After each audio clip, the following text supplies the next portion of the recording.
Rosneiros! Meu nome é Calupe Valente e eu tô aqui para trazer para vocês o primeiro episódio da série Enredo e Sinopse, nesse caso da nossa querida Porto da Pedra, da mordida, hein? Quase chegou perto aí de abocanhar essa vaga pro especial, mas infelizmente não aconteceu. Trouxe então de volta Mauro Quintais, carrega consigo aí um passado vitorioso com a escola. Quem não se lembra do Enredo sobre a Loucura da década de 90, maravilhoso. Quem não conhece, procura aí para assistir porque é muito bom. Mas antes de mais nada, curtam o nosso vídeo, compartilhem todos os grupos de carnaval que vocês fizerem parte, comentando sobre esse vídeo aqui embaixo. Quero ver, eu vou ler todos eles e espero voltar numa próxima situação para comentar as impressões de vocês a respeito desse carnaval. Porto da Pedra vem falando sobre a invenção da Amazônia. Esse é um enredo de Diego Araújo, tá? A gente gosta de dar os créditos a quem realmente merece aqui. E ela é baseada numa história, né, num livro de Jules Verne. Jules Verne, que é um literário francês, muito já alardeado, né, e muito conhecido por outras obras sobre viagens fantásticas. A Viagem ao Centro da Terra, A Volta ao Mundo em 80 Dias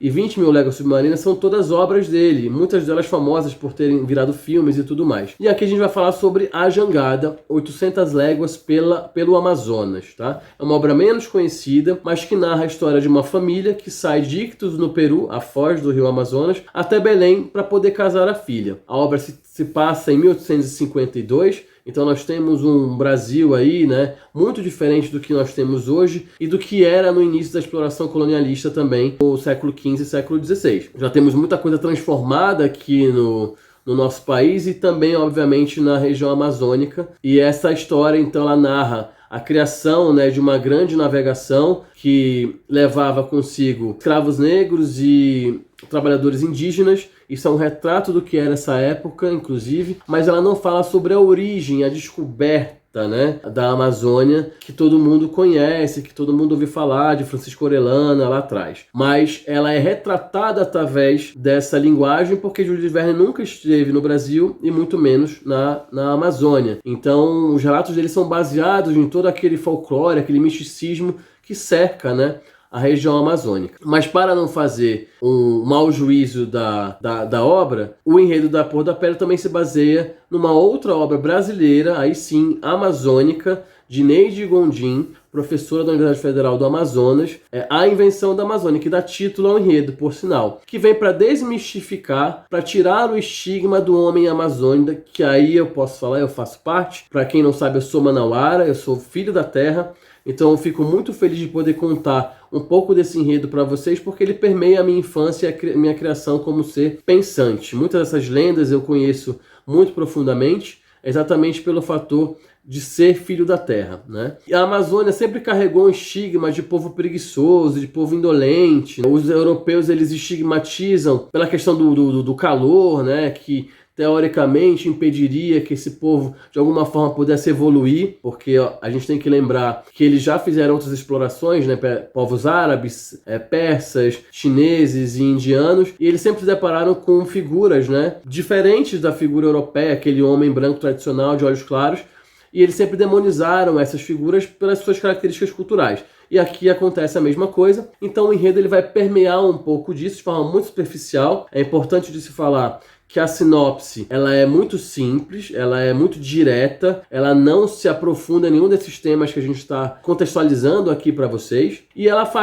começa fazendo uma brincadeira chamada acróstico, aquele trabalho de infância que a gente tem com as letras de um nome, criar novas palavras. E a gente consegue então entender como que isso vai se decorrer ao longo do desfile. A começar, a gente tem a partida, né? Então essa jangada, ela sai do Porto da Pedra, aí no caso, em direção ao Rio Mar, em direção ao Rio Amazonas. Mas antes de mais nada, é preciso que se adeque essa partida ao contexto do que era o rio, de como que isso aconteceu. Então a gente traz aí a primeira lenda, a lenda da criação do rio. Acontece através do choro de Jaci, inconformada com a distância que ela tem que ter do sol, protetores do dia e da noite. E através disso, desse rio de lágrimas, se forma então o rio Maranhão, né, que era como ele foi conhecido originalmente. Até hoje ele é conhecido em uma certa região da Amazônia, pela exploração do homem europeu e pelos relatos de Francisco Orellana, a Carlos I da Espanha, durante essas expedições, do encontro com guerreiras mitológicas, altivas, fortes, desnudas, e que trabalhavam simplesmente, né, que traziam consigo simplesmente arcos e flechas, mas que defendiam aquelas matas virgens. Carlos I, então, desconhecia esse cenário, mas logo associou as guerreiras mitológicas da Grécia Antiga às Amazonas, e então deu ao rio o nome, a alcunha de Rio Amazonas. A narrativa do enredo explora então o misticismo dessa água, da cura dessa água, através dos caruanas e da força de Aui. E aí nós temos um ponto muito importante, que é a citação de uma personalidade, Zeneida Lima, que é a fundadora do Instituto de Proteção aos Caruanas, na Ilha do Marajó, fundado em 1999, tendo como cofundadora Raquel de Queiroz e testemunha, imaginem, ele mesmo, Neguinho da Beija-Flor. Mas aqui é muito fácil de entender, estamos em 99, quem gosta de carnaval sabe o que estava acontecendo naquela época ali, e o contexto, então, do carnaval, criando, então, fatores de história para a nossa cultura. Partindo, então, dessa fase da água, das guerreiras amazônicas, né, da lenda de Jaci, a gente vai então para os protetores da terra e o xamanismo, né, que nós temos aqui nessa segunda etapa. E aí nós vamos ter figuras mitológicas como Boitatá, Matinta, Saci, Curupira, Jurupari. Todos protetores então da terra, da floresta, né? Da mitologia de que aqui se tinha muito ouro, de que se tinha um Eldorado, e que esses seres de alguma forma enganavam os predadores, os colonizadores e os caçadores para proteger as riquezas da floresta. Eu alerto por um cuidado que é preciso ter nesse enredo para não misturar algumas figuras mitológicas de outras regiões do Brasil no contexto mitológico da Amazônia, porque nem todas essas figuras elas foram criadas pela mitologia amazônica, apesar de hoje fazerem parte de todo o universo brasileiro, né? É importante tomar esse cuidado para manter a historicidade viva dentro do enredo da Porto da Pedra, mas é bem interessante essa abordagem que a escola pretende tomar. E aí depois disso então a escola já começa a se desenrolar para a sua conclusão. Aí nós vamos falar dos habitantes dessa floresta, os curumins, as lendas de que alguns deles viram animais para defender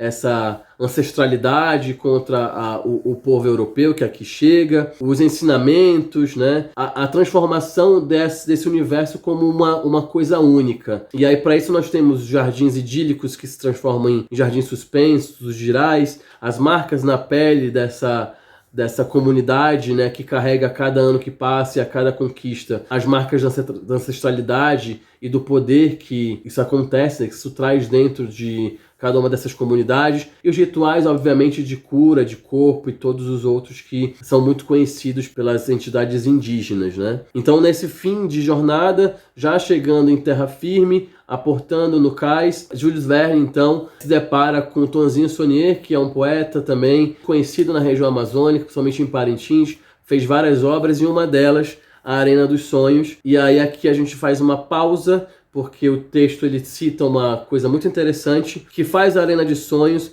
para os folguedos dançarem. Fé e tradição, enseno alto da cultura popular, cores de emoção, amor e paixão. Então ele aborda, além da obra de Tonzinho Saunier, ele também aproveita para, de alguma forma, falar sobre essa exploração, né, e como que essas descendências elas se deram ao longo dos anos, trazendo então ancestralidade e tradição para a cultura popular. Acredito que aqui tenha algum tipo de cenário propício para o Festival Folclórico de Parintins, né, onde a gente vê caprichoso e garantido todas as encenações das lendas amazônicas sendo reativadas ano após ano. E então o europeu se compadece de tudo isso e se enlouquece com toda essa vivacidade da cultura amazônica, e aqui finca raízes e acaba construindo uma nova geração, um novo cenário e um novo ponto de partida. Neste caso, com o objetivo da escola de samba, o próximo destino, o grupo especial. Espero que vocês tenham gostado então da nossa abordagem. Continue acompanhando o canal. Eu volto em breve para